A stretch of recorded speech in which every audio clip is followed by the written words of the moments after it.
हमारे संस्कृति में करवा चौथ सभी विवाहित महिला के लिए एक महत्वपूर्ण त्योहार है। सूर्योदय से लेकर चंद्रोदय तक औरतें अपने पति की सुरक्षा के लिए ये व्रत रखती है। पूरे दिन बिना पानी पिए और बिना कुछ खाए व्रत रखना एक मुश्किल सा लगता है, लेकिन पत्नियां अपने पति के लंबे आयु के लिए पूरे श्रद्धा और सम्मान के साथ ये व्रत रखती है।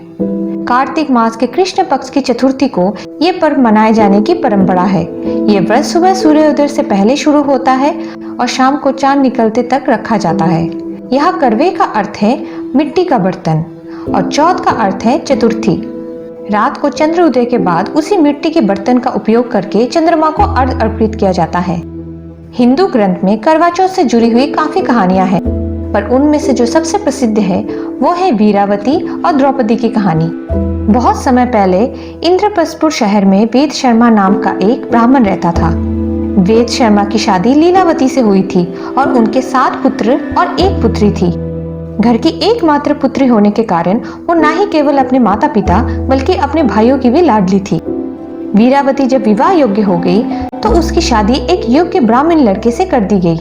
विवाह के बाद जब वीरावती अपने माता पिता से मिलने आई तो उन्होंने अपनी भाभीियों के साथ अपने पति की लंबी उम्र के लिए करवा चौथ का व्रत रखा। करवा चौथ के व्रत के दौरान वीरावती भूख नहीं सहन कर पाई और कमजोरी के कारण वो बेहोश होकर जमीन पर गिर गई। सभी भाई अपनी प्यारी बहन की स्थिति देखकर चिंता में पड़ गए। वे जानते थे कि वीरावती एक पतिव्रता स्त्री है।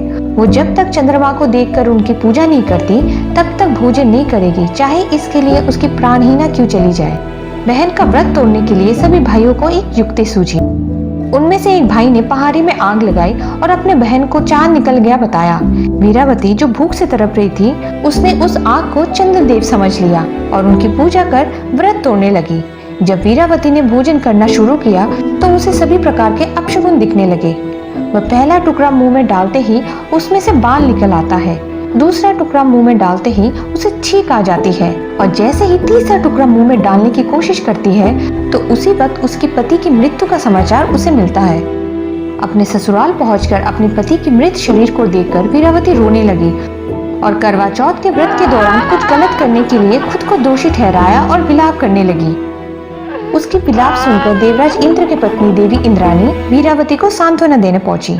वीरावती ने इंद्राणी से पूछा कि करवा चौथ के दिन उसे ऐसा भाग्य क्यों मिला और उसने अपने पति को जीवित करने की भीख मांगी। वीरावती के पश्चाताप को देखते हुए देवी इंद्राणी ने उसे बताया कि कैसे उसके भाइयों ने उससे छल किया। उसी के कारण उसके पति की असामयिक मृत्यु हो गई। फिर इंद्राणी ने वीरावती को करवा चौथ के व्रत सहित पूरे साल हर महीने चौथ का उपवास रखने की सलाह दी और आश्वासन दिया कि उसका पति जीवित वापस आ जाएगा। उसके बाद वीरावती ने पूरे विश्वास और सभी अनुष्ठानों के साथ मासिक उपवास मनाया और अंत में उन उपवासों का पूरा संचय करने के कारण 1 साल बाद वीरावती को उसका पति वापस मिल गया। अपने पति की सलामती के लिए व्रत रखने के पीछे एक और पौराणिक कथा महाभारत युग में मिलती है। ऐसा माना जाता है कि द्रौपदी ने अपने पतियों की सुरक्षा और लंबी जीवन के लिए ये व्रत रखा था।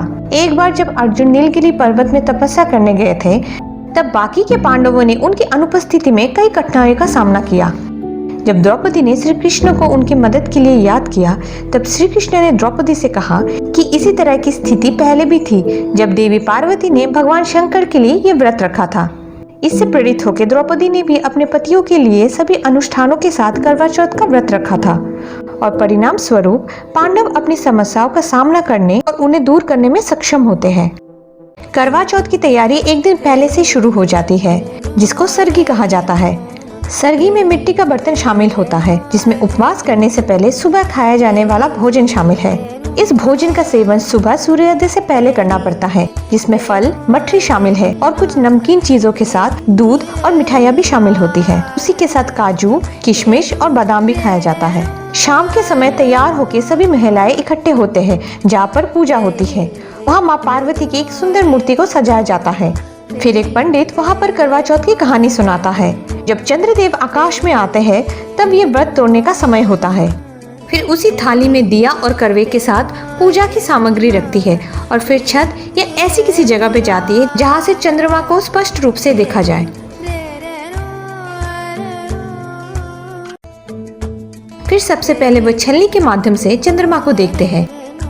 फिर चंद्रमा को अर्घ दिया जाता है। उसके बाद वे इसी छलनी के माध्यम से अपने पति को देखती है। और पति की लंबी उम्र की कामना करती है।